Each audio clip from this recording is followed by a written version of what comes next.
Hello, good evening, welcome to Upfront. Now, tonight, Minority in Parliament calls on the clergy and other progressive groups to join the NDC to reject the import restrictions legislative instrument, which it says government is bent on laying in the House. Tonight, the NDC will attempt to defend this position on Upfront, and representing the party's National Communications Officer, Sami Jemfi. Welcome, sir, to Upfront. Thanks for having me, Raymond. I hope you are doing well today. We can't complain. So, gracious. Okay, well, so exactly why is the NDC taking the fight out of Parliament and seeking to rope in others in the Republic of Ghana to join this fight? Thank you for this question, and a very good evening to our cherished viewers. We are calling on Ghanaians from all walks of life to join this fight, because this is not just an NDC fight. We are talking about an issue that affects every Ghanaian, because we are talking about an obnoxious law, a draconian law, that if allowed to pass, will restrict the importation of about 24 products into the country. And these are imports or commodities that are patronized by all Ghanaians. And so if we don't stand together as a people to kick against this draconian, obnoxious, needless law, we will all bear the consequences. And that is why today we held this press conference to explain the issues, to carry the nation along, and to call on progressive forces, voices of conscience, well-meaning Ghanaians to speak up. Because we acknowledge our handicap as a minority in Parliament. We don't have the numbers to block this law forever. We can, through advocacy and other strategic means, delay the laying of it and to call for certain amendments in the draft. But after all is said and done, we will not have the required two-thirds majority in Parliament to stop the LI from becoming law. And that is why we are calling on the people of this country. Sovereignty resides in the people. Power belongs to the people. This law is being introduced under the auspices of the Akufo-Addo government. As a matter of fact, it is the economic management team chaired by Bawumia, which is championing this law. And if we speak and our voices are heard louder at the office of the president and in the corridors of power, we are confident that this law will be dropped. Just like we succeeded in compelling them to drop the chamber when they decided to build a needless new parliamentary chamber. We believe that once again, voices of conscience can prevail. And you see, the reason why we are calling on Ghanaians to stand with us as we fight this law is that the law will just breed corruption. I'll come to that. Exactly. I need to put that in perspective, because you first mentioned that this is at the instigation of the Vice President and the economic management team. Exactly. Where is that information? Because it is an economic policy, and no economic policy gets implemented unless it is okayed by the economic management team, which is chaired by Bawumia, and the cabinet of government. Without cabinet approval, without approval of the economic management team, the Minister for Trade and Industry, who is a member of the economic management team, cannot get the authority to bring this LI to Parliament. The LI actually says the purpose of regulations. The purpose of these regulations is to, one, establish a special import management mechanism for regulating and monitoring the importation of the selected strategic products set out in the first schedule for the economic development of the country. That is the first one. The second one says streamline and rationalize the import bill of the country to improve balance of payments and economic stabilization. The third one says provide measures to conserve foreign exchange, safeguard critical imports, and contribute to sustainable consumption.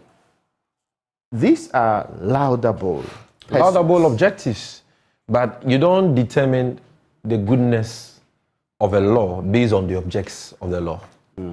The devil is in the detail. Okay. We all agree in principle that government must offer some protection for indigenous companies. Okay. And that government must consciously promote a Buy Ghana agenda. Government must consciously enhance the capacity of local producers, manufacturers, and so on. That is a principle we all agree with. The issue is the how. You see, what this law is seeking to do is that the law is conferring unfettered discretionary powers on one person. In this case, the Minister for Trade and Industry. This one person is the one who is going to determine the fate of the importers of the commodities that I will be taking you through briefly. I'm sure you have it as well. He is going to be the Alpha and the Omega. He is going to have all the powers to determine whether or not a person should be issued with a license to import into the country any of the affected products. He has the last say. He has the final say. Is that what the bill That's what the law says. The law says that specifically, if you want to import any of the commodities listed under the first schedule, and here I'm talking about rice, which is a staple in Ghana. We all eat rice. Gas, bladder, stomach, intestines. People will say yemwadie. Poultry, the chicken we eat. Margarine, fruit juices, animal, vegetable, coconut, and palm oil. Fruit juices, soft drinks, mineral water, ceramic tiles, corrugated paper and paperboard, mosquito coil and insecticides, canned tomatoes, soaps and detergents, cars, motor vehicles, motor cars, iron and steel, diapers, sugar, clothing and apparel, and so on. If you want to import any of these products into the country, you need to apply to the Minister of Trade and Industry for an import license or permit. And the law provides for the form of that application, the things you must capture in that application. Once you do that, you must also pay an application fee for the license. So there is going to be imposed on you a burden to cough up money to pay for a license. Once you do that, your application now goes to an 11-member import license committee, which is supposed to vet the application within 15 days and make recommendations to the minister. But more importantly, the minister is not bound by the recommendations or advice of this technical import license committee. He can choose either to accept their recommendations or to reject and say that I will give Raymond a license to import rice into Ghana or canned tomatoes into Ghana, or I will not. All the law requires him to do is to give a reason for his decision. He is just supposed to give you a reason for his decision. When he even gives you the license, he has the power to revoke or suspend the license at any time. All he is required to do is to give a reason under the law, a reason. He can suspend or revoke the license. When your license lapses, you are supposed to apply to him for renewal and pay another renewal fee. And the renewal of the license goes through the same process that the issuance of the license goes through.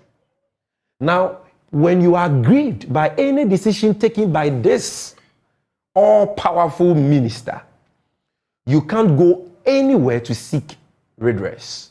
Your only redress is an application of review which must go to the same minister to determine. So the minister then becomes a judge in his own cause, who has to determine the propriety or otherwise of a decision he has taken. This clearly flies in the face of due process. It flies in the face of natural justice.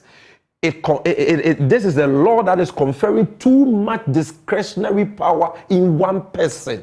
It is said that power corrupts, but absolute power corrupts absolutely. And we are of the opinion, based on the history of this country, relative to the restriction of imports in this country in the 1960s, the events that led to the Olelu Committee, the events that led to Kalabule and so on, that this is a recipe for disaster. It is going to breed extortion and corruption because now just a select few, a group of, a few individuals are now going to have the power to advise the minister on who to be issued a license to import what. The minister can choose to work with the advice. If he doesn't like you, if he thinks that you are an opponent to him or his political party, he can decide to give you a license or revoke your license or do otherwise. Not just that. He can do what is called quantitative restrictions. Even after he has issued you with a license, he can restrict the quantity of a particular product that you can bring into the country. He can tell you that for the whole year, you can only bring in 1 container of rice. For the whole year, you can only bring in 10 cartons of oil. And you cannot do anything. If you feel aggrieved, you have to appeal to him for review. For him to review his own decision. No discerning mind, no objective mind, no person who understands how laws are supposed to be drafted, principles of constitutionalism, principles of checks and balances will support such an obnoxious law. This law has no space in a democracy like Ghana. This is what is done in autocracies. This is what is done in monarchies, where one person is God and law unto himself. This cannot happen in a multi-party democracy like Ghana because this law is has a high potential of abuse, arbitrariness, capriciousness, and all that. So yes, the principle is good. We all share that. But we are saying that this is not the way to go about it. If you want to protect indigenous companies, you want to regulate imports, to conserve foreign exchange, beautiful idea. There are better ways of doing that. And we have actually made a few suggestions that they can consider. Those ones, but let's start from the top. You first mentioned that this is likely to promote corruption. Is it because of the role of the minister or the committee we are talking about here? No, it's not just about the committee, it's about the minister. Okay. Or both. Because the point is, once you create a bureaucracy with so much powers, they report to no one. That committee only advises the minister. The minister reports to no one under the law. Currently, how are imports done of the goods that are being deemed to be in a special category? It's a free market economy. If you want to import rice and you have your licenses. Yeah, okay, that's the point I was trying to. So they get a license from a source. No, you don't need a license from anybody.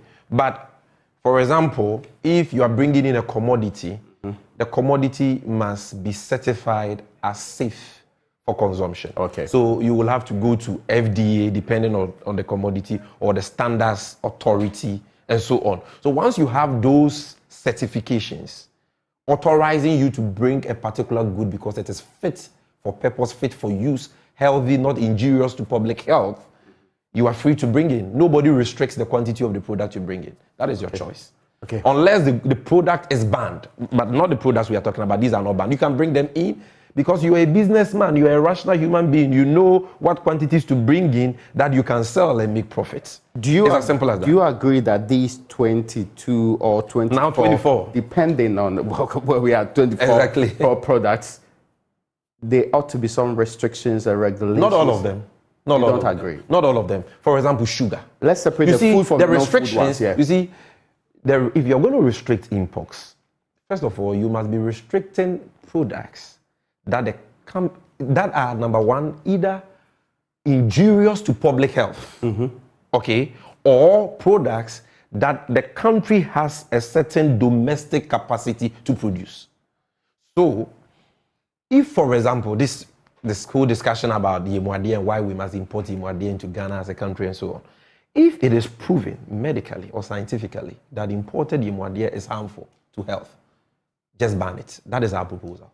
Like we banned Chofi. Banned it. It's as simple as that. That way, proving with the science that this is injurious to public health. We have done it in the case of Chofi. You want a report that says that this is dangerous to the health of the people. That is why we have the Standards Authority. That's why we have the FDA. From that institution. So if that exists and you want to ban it. After all, we banned Chofi. Purely based on wholesomeness. Exactly.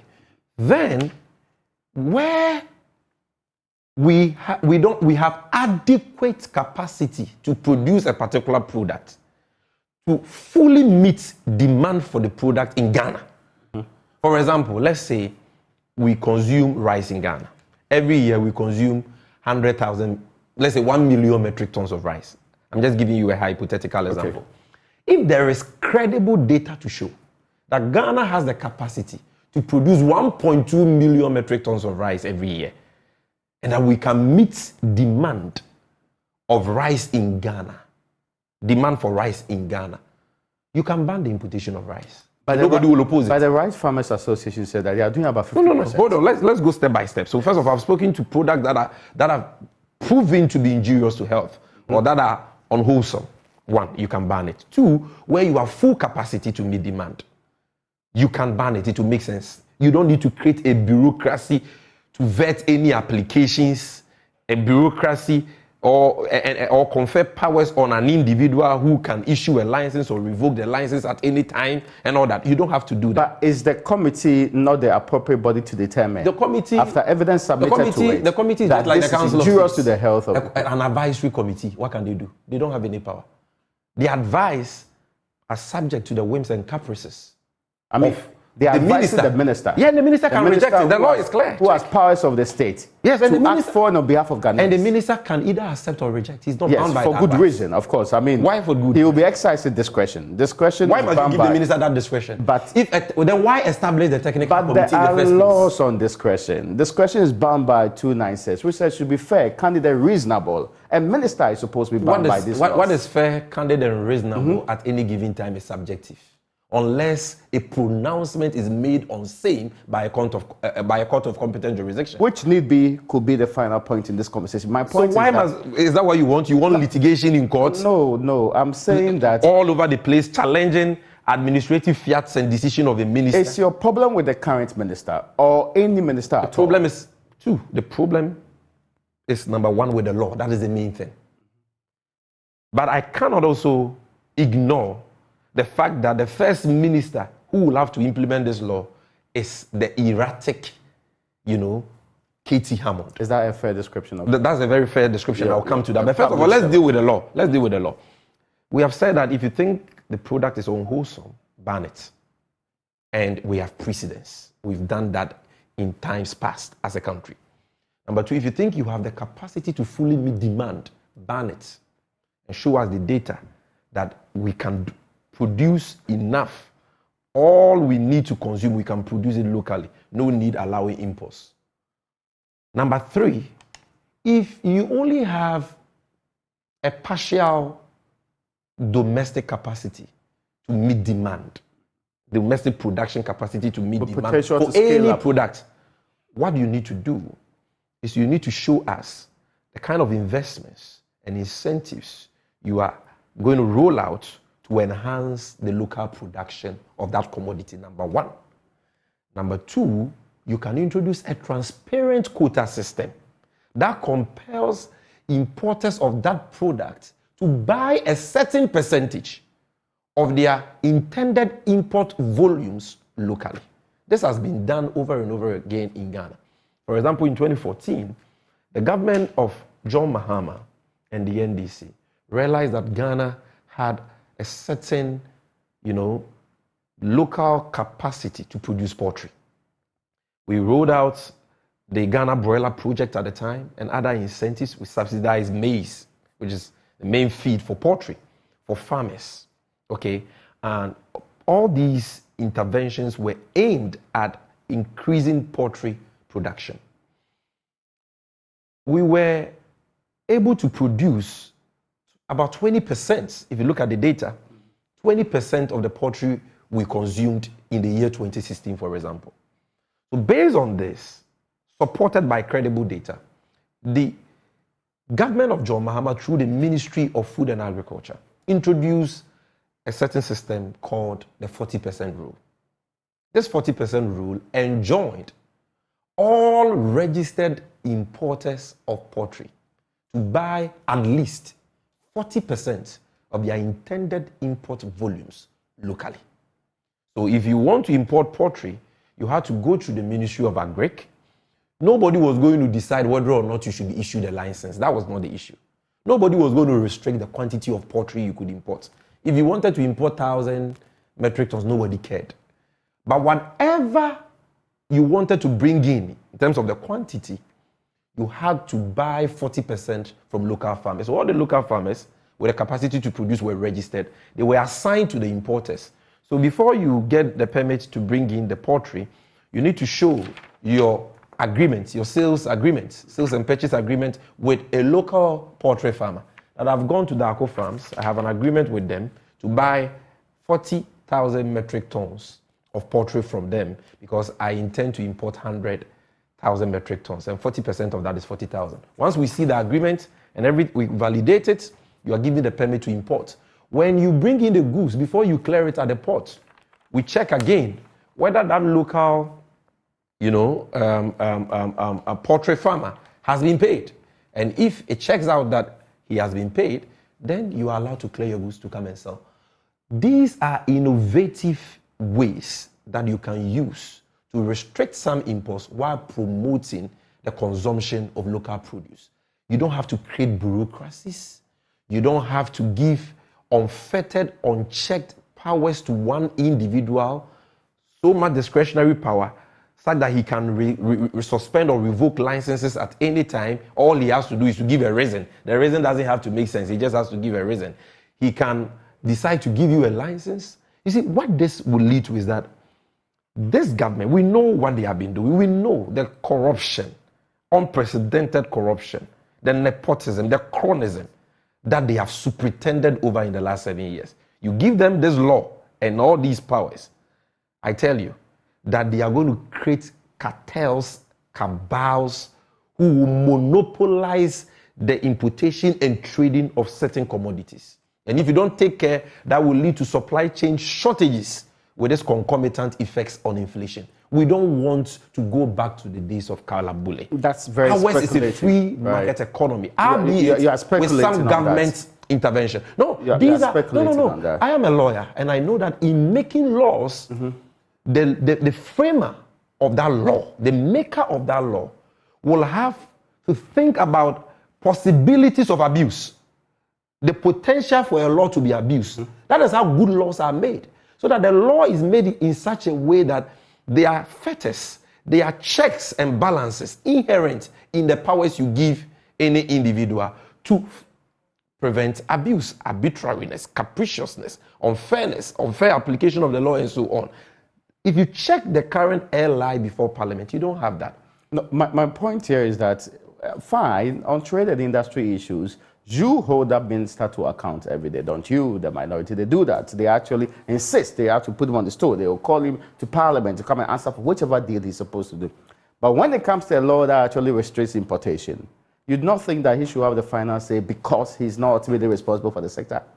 Why must he have the final say? Why shouldn't he? Is he not the one that you are put in charge of the place? Even the Supreme Court of Ghana, they don't have final say. But understand that listen. Actually pronounce on his conduct. That is why when you go to circuit court, you can go all the way to the Court of Appeal, or if you go to the High Court, you can go to the Court of Appeal. If you agree with the decision of the High Court or the court below, you can go to the Supreme Court. Even the Supreme Court, if you are dissatisfied with their decision, you can go on review. And when you go on review, it is not the same panel. Okay, the ordinary bench. There are two more justices, as the practice has been, who are added to the bench. You understand? So we are saying that the situation where the minister determines whether or not a person should be issued an import license and the quantity of products that person can bring in, a law that gives him the power to revoke licenses at any time and so on, and gives him the mandate, the powers to review his own decisions, is a bad law. That's what we are saying. It's a very bad law. And we are saying that so there is no need. Minister who should do that? Is that what? If it's not a minister who should do that? There can be a body higher than that minister.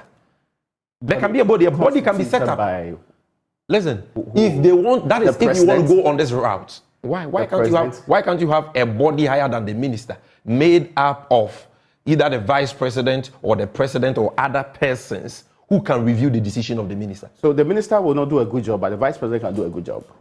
Checks and balances, very necessary in lawmaking. Checks and balances. These are basic tenets of lawmaking. But you see, we are not even saying that, we are not even saying that is not even the major problem. These are tangentials. The main problem has to do with a regime, a legal regime that says that Kwame should be issued an import license to bring in rice. The Kwaku should not be given an import license. That is problematic. But that determination is made all the time. It's made to do with whichever areas of our governance. If you have a difficulty with somebody's conduct, a grouping out to make a decision whether or not the person can do a certain that duty. That is when you have a problem. But we are saying that if you decide, you agree that there's a problem. If you decide to go into, and the objects are very clear, you agree, right? If you want to go into the importation, so right now, tell me, sugar is on the list, isn't it? Do we produce sugar in Ghana? Don't we? What's our local production capacity of sugar? But didn't the NDC set up? What is the state of it? Oh, Revamp was the name of the... What is the state of it? Commander Sugar Factory. They've left it to rot for 7 years. And they are making frantic effort to sell it. And it was left to rot. Exactly. Really? We commissioned it. I do not recall any period where it started producing sugar. At the stands that I know, opposite this end. At the stands that I know, I don't know which market sold Commander Sugar. We are not talking about market selling sugar. Because we are talking about the production of sugar. And you can, if you don't know, but there can be cash runs done on projects like that. Your former colleague, Captain Smart, he was the one who went there during the testing of the factory. He went there with cameras from multimedia here. No, I'm not. So you will have the video. Can be done. Consumers of sugar would have to know whether or not there is sugar produced on the market. They don't go to factories to do the test of that. But I've not spoken about sugar being produced for the market. Because that is what reduces the consumption from outside. Which is what we're able to buy. But I am saying, the question, you see, you are even, I don't know, you're confusing the issues. What I'm saying is that sugar is on the list of these so-called strategic products whose importation are being restricted by this law. And I'm saying that ordinarily, you would have expected these restrictions to apply to products that the country has some significant capacity to produce locally. Tell me, what is our capacity? Even poultry, that we were doing 20% locally. Today, we are doing 4.5. What is our local capacity in terms of the production of sugar as we speak? So if you say you are restricting the importation of sugar to promote what indigenous business? To promote what? People just want to confer powers on themselves and become demigods. They want to create problems where there is none and profit from those problems. That is what is happening. Either than that, what mischief is the restriction of sugar supposed to cure? What is the policy objective of that? How will that restriction lead to what is this supposed to achieve?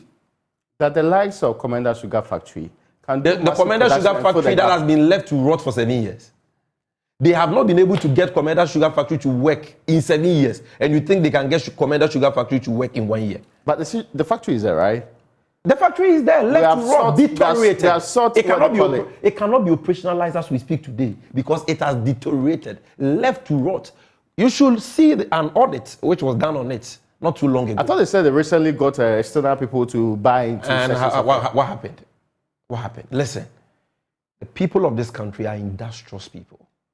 They are people who are into commerce, business people. They bring in things to come and sell and all that. You understand? We operate a liberalized free market economy. We are party to a number of international trade agreements, like the WTO Trade Facilitation Agreement, which prescribes or prohibits quantitative restrictions. And there are many of such agreements. We are a member of AFTA and so on. The African Continental Free Trade Agreement and so on. We are now living in a global village. If you are going to restrict the importation of something into this country, it must make sense. It must be an item or a commodity that is harmful to health, and there must be science and data to back that from authorized, from the appropriate state institutions or authorities. It must be something that you have a certain capacity locally to produce. And if that is what you want to do, don't create a bureaucracy called Import License Committee, or don't confer the power on just one person who has the right to issue a license or to refuse to issue a license, to suspend or revoke a license, and so on. You don't need to do that. Look at the capacity you have and compel importers to utilize that existing local capacity by buying a certain percentage of their import locally. How is this difficult to do? Now, let me get a point also clarified. Of the 24, but this is a very important point. This is a very important point. In all economies, free market economies like ours, where with limited government intervention, okay, where government wants to promote local goods, one of the way it does that is through tariff and non-tariff measures. Tell me if I'm wrong. Tariff and non-tariff measures, that is what we do. So you know that the cost of production in Ghana is high. And so our businesses are not able to be competitive. They are not able to produce at a competitive cost. And so what you need to do is through non-tariff measures and other incentives, reduce their cost of operation so that they can produce at a comparative cost. If they are able to do that, their goods will be patronized, their goods will be consumed or absorbed by local demand. While at that, you increase tariffs on certain imports. Once you increase the tariffs and you increase the cost of those imports, you are discouraging consumption of those imports. And so automatically through tariff and non-tariff measures, you are able to promote the consumption or the patronage of made in Ghana goods. You can do this easily without necessarily passing any airline that confers unfettered, unchecked discretionary powers on one person who will have the power to determine the fate of any importer. He can revoke your license. I get you. This point you have made. This is wrong. The question I wanted to ask is, of the 24 or so products that are on the list, apart from sugar, which you just mentioned, which other products do you think should not have such restrictions on in the first place? I've mentioned sugar. Mm-hmm. We have some limited capacity when it comes to steel, okay, and iron, and aluminium, and so on. Some companies here are doing that, but the capacity is very limited. And I don't think that at this stage it is something you should be restricting. You understand? We can look at each of the issues one after the other and have a conversation. On the issue of Yemuade, I've told you that let the science determine for us the direction we should go, whether to ban it outrightly or to allow it. These things can be discussed. You see, what we are saying is not born out of any partisan considerations. We are putting up a fight for the voiceless. That importer of rice, that importer of soup, that importer of oil, that importer of canned tomatoes and so on, who cannot get the opportunity to come and sit on the platform of the, we are fighting for the producers too. That is why in fact, the producers are our priority. They are our priority. The AGI that is why we are announcing the 20. That is why we have announced the 24-hour economy strategy. The AGI supports this bill. They are associated with Ghana Industries. That is your opinion. The biggest grouping of people who most of manufacture in the Republic of Ghana. If you speak to them, most of them support the principle. Most of them have not taken the time to examine the detailed provisions of the law. It's only fair. You mentioned AGI, but let me tell you, are you aware that the Ghana National Chamber of Commerce and Industry are against this law?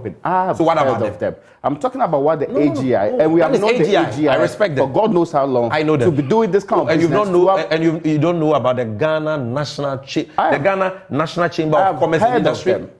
I have heard of them. You interviewed one of them not too long ago. Exists as a grouping. Haven't you interviewed any in of the them Republic before? of Ghana? The leading institution that actually does advocacy for manufacturing, for industry, is the AGI. That's without. What about the Importers and Exporters Association of Ghana? I know that group. What about the exporters? I have heard so many other groups. Listen, the Importers and Exporters, emphasis on Exporters Association. They have petitioned Parliament. Taken against this law. Yes. Exporters, those who produce locally for exports. Did the NDC speak to the AGI on this matter?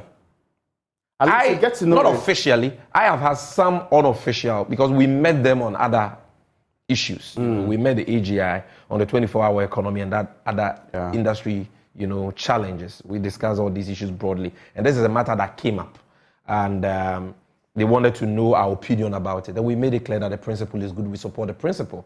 So they were like, if the principle is good, but you don't like the framing of the law, why don't you raise those specific issues? And that is exactly what we are doing here. We are saying that the law confers too much discretionary powers on the minister. And that is a recipe for corruption, is a recipe for extortion, is a recipe for cronyism, is a recipe for political patronage, it is a recipe for state capture.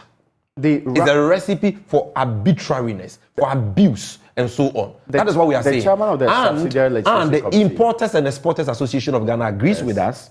The Ghana National Chamber of Commerce and Industry agrees with us. The Ghana Union of Traders Association agrees with us. The Food and Beverages Association of Ghana, FABAC, agrees with us. Then the Ghana Institute of Freight Forwarders agree with us. Then more importantly, the Chamber of Automobile Dealership Ghana. Tell me, you were asking me about other products on the list, which I think should not be on the list. Yes. Cars. Because you have a few... 5, to be specific. Assembly plants in this country. What's the difference? And we don't even know their capacity. Their capacity as we speak now has not even been ascertained. You want to restrict the importation of... Are these guys serious? No, hold on. Restricting is not a ban. We get that right? No, but the so restriction... what's the difficulty but the restriction can lead... Do you know the number of people in Ghana who import vehicles? But that's not the most... Let me show you something. Do you have the law before you? The most... Yes, Do you have the law before you? Now, the law, let me show you a lacuna in the law, which is even dangerous. Now, how this bureaucracy is going to affect businesses. You know that businesses work with timelines. You know that. I see. Good. They know they have their timelines in a year. They know the number of vehicles they have to bring in, to sell, to make profit, to pay workers, and so on. And by do you know that per this law, for a license to per do this so, law, the entire timeline was thrown out of there. The Import License Committee is required to meet at least once every quarter. Once every quarter. If they meet once every quarter, they would have fulfilled the requirements of the law. Yet, every importer of all the 24 products are supposed to apply to this committee that is supposed to meet once every quarter, at least once every quarter. And review them. To review all the applications.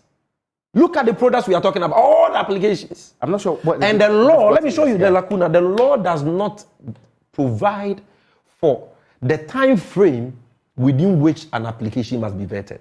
What the law provides for is that when the application is vetted within 2 weeks, a recommendation should be made to the minister. That is within 15 days of reviewing the application. The committee is supposed to submit its report and recommendations to the minister. But the time frame between when the application for that license is made and when that application is considered or vetted is not provided for in the law. You can have an application lying at the ministry for months with nobody attending to it. Is that the situation we want to create in Ghana? Is this the law you claim AGI is supporting? The fact that the principle is good, the fact that the principle will support indigenous companies, local businesses, and so on. And this is even something which is on paper. The fact that they have stated that this is the object of the law does not mean that in reality, that object will be realized. The fact that they are saying that doesn't mean that we should support the law hook, line, and sinker.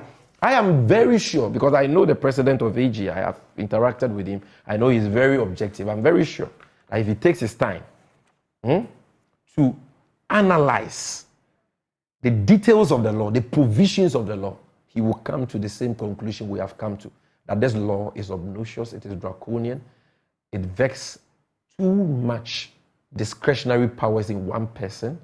It is a bad law. It cannot pass the test of lawmaking in any serious democracy like ours. And that is why we are calling on all patriotic Ghanaians, all voices of conscience, all progressive forces, all well-meaning Ghanaians. This is about the food we eat. It's about the clothes we wear. It's about the cement we use for building. It's about the steel we use for building. These are the things we consume, the fruit juice, even water. This is what they are doing. This is what they want to do. A time will come, if you are not a member of the government in power and you are not in the good books of the minister, you may not get a license to even bring in rice or count tomatoes. That potential exists because of the nature of the law, because of how the law is framed. So our opposition to the law has got nothing to do with the principle or the rationale for the law or the objects of the law. It has everything to do with the details of the law, the provisions of the law. The minority leader also mentioned that it breaches the IMF agreement. How does it do so?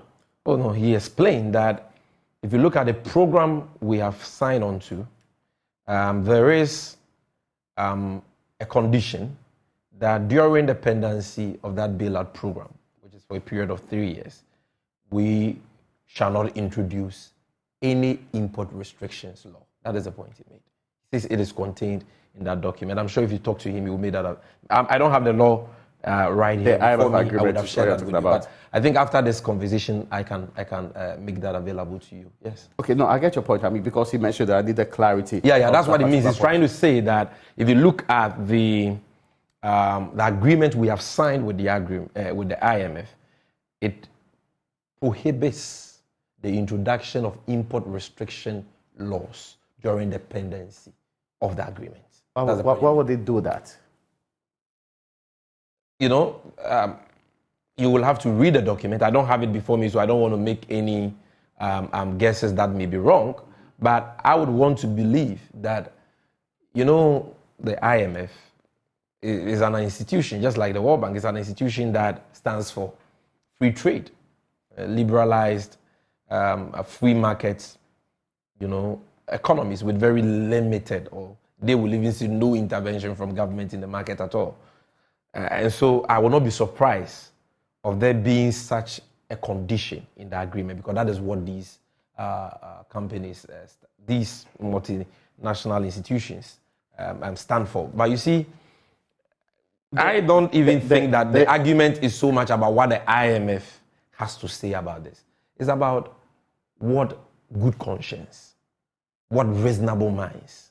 You see, the lawyers have something they call the reasonable man's test, the bystander's test. The minister says any reasonable man reading the this relevant law institutions cannot but come to the conclusion that this law can lend itself to a great deal of arbitrariness and abuse because of the excessive discretionary powers that it confers on the Minister for Trade. And you cannot disagree with me, Raymond. You agree with me. I think we can agree. We don't have to disagree on issues like this. These are issues that affect all of us. We can agree on the fact that the principle is good. But we can also agree on the fact that the law in its current form is a recipe for disaster. We can agree on that. So the NDC in Parliament could not get the minister to see a reason why some of these changes should be made.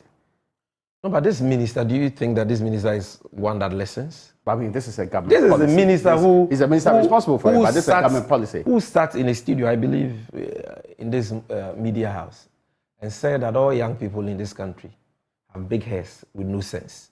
That's the minister we are talking about. Look at this persona.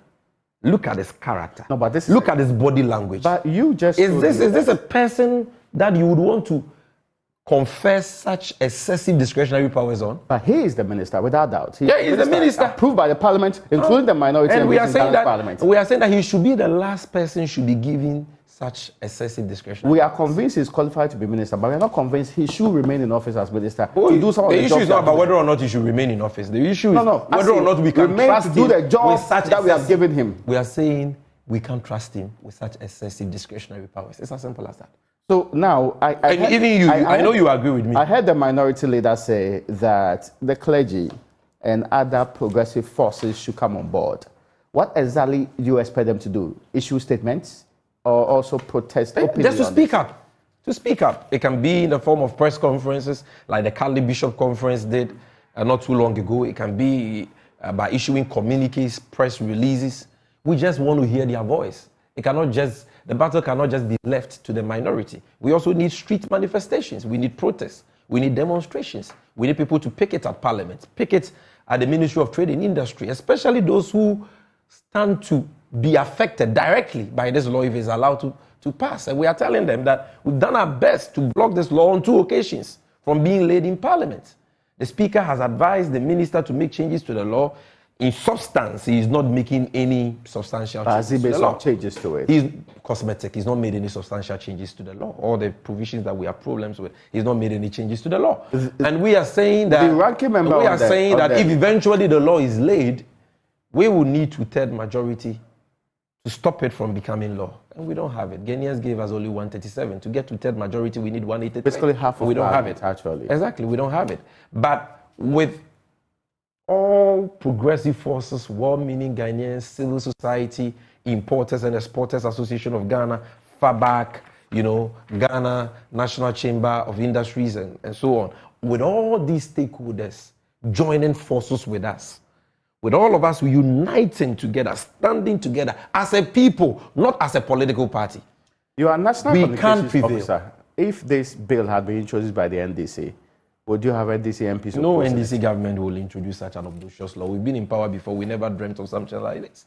We never did that. But No, I'm talking even the principle here, yes. even if, perish that thought, but even if, assuming that an NDC government sought to do this, you can mark today's date down. I will speak against it the same way I'm speaking against this. What is wrong is wrong. We are Ghanaians first before, being members of our political parties and all that. Fidelity to country first. Love for country first. This is going to collapse a lot of businesses. This law is subject to arbitrariness and abuse. It is subject to extortion and corruption. It is subject to chronism. We cannot allow such a law. Whether it is being introduced by MPP or that is inconsequential. The issue is whether this law is coming to make the life of Ghanaians better or is coming to worsen it already. When the Look at the NDC hardships Ghanaians are reeling. When the NDC Look at, you see, because before something you is make the happening. point, to talk about hardship, right? When the NDC and the minority have felt strongly about a matter, it sometimes even used protests on the streets. The more recent one was the governor of the Bank of Ghana that you wanted out of office. Yeah. And we heard will the demonstrate NDC again and I've on not that heard matter the next NDC year. say on this matter, we are even exploring that option. I've not heard it yet. When we demonstrated against the governor of the Bank of Ghana, Yes. we didn't just wake up one day to demonstrate. You need to carry the nation along. Advocacy is important to help people to understand. You are a communicator, you know the importance of communication. People must understand. They must buy into the message before they will come out and join you for any protest or demonstration. So the Bank of Ghana matter you spoke about, we did press conferences upon press conferences, press releases upon press releases, media engagements like this, before we built the needed momentum for that gargantuan, unprecedented. Except there's a race against time. We are told this may come up in Parliament this week or whichever day they find it prudent. They will, but the people have the power to stop it. Sovereignty resides in us. Power belongs to the people. If we stand together, if we speak up, FABAC, importers and exporters, Guta, they are too quiet. We are telling them, shake yourself. You have a voice, you have influence, you have power. We've done it before. We stopped the government from building a new chamber. We can stop them from doing this. And in fact, there are many other things that we have stopped. What's the position of the chairman of the Subsidiary Legislation Committee, who's an NDC MP on this one? He's against the law. He has said that his work, that's my boss, Dr. Ine, he has said that his work as chairman, or their work as a committee, is to determine whether the minister has exceeded the powers, that he has as a minister. And whether the law stands against the 1992 Constitution or other laws of this country. That is what they are supposed to do. And he says to that extent, that is fine. But in terms of the particulars of the law, the provisions of the law, he stated publicly, even in Parliament, that it is wrong. And he has even given advice to the minister that the minister has refused to, heed to. But I thought they are giving specific changes that they asked the minister to do. He has not implemented it. More recently, Andy Appiah Kubi, who was the ranking on that particular committee, said what they engaged the minister on. Ranking? Yes, he was ranking on Subsidiary Legislation Committee. Since the chairman is from the NDC side, the ranking is from the other side. Andy Appiah Kubi was categorical in his mind that that's another MPP person. Yes. What were you expecting him to say? No, but what is the dispute here? The man says the minister has inculcated the chairman many of the committee provisions. has spoken on the floor of the House, and he has said that they advised the minister to do a number of things. He has refused to do so. Our ranking member, Honorable Suleiman. So which period are you talking about? Our ranking member, that's the MP for Bole Bamboy, a ranking member for the Committee on Trade, Industry and Tourism, Honorable Suleiman Yusuf, is also on public record. To have said that all the inputs they have made, the advice, even to get the minister to sit with them after the speaker directed him to go back, engage stakeholders, review the law and bring it back. He's refusing to meet the committee. To date, he hasn't met the committee. The ranking member was at our press conference this afternoon. He just told me, look, there's a government who have realized that they have just 1 year to leave office. And so are in a hurry to create opportunities to loot from the people. They are in a hurry to impose suffering on the people. Look at the raft of draconian tax measures they are desperately seeking to introduce in Parliament, in addition to this import restrictions law. Today, the government of Akufo-Addo and Bawumia, the very people who in opposition promised to move Ghana from taxation to production, those who said taxation was a lazy approach to governance, those who said that if governance was all about borrowing and taxation, their 18-year daughters could govern Ghana. Today, they are introducing excise duty on acquisition.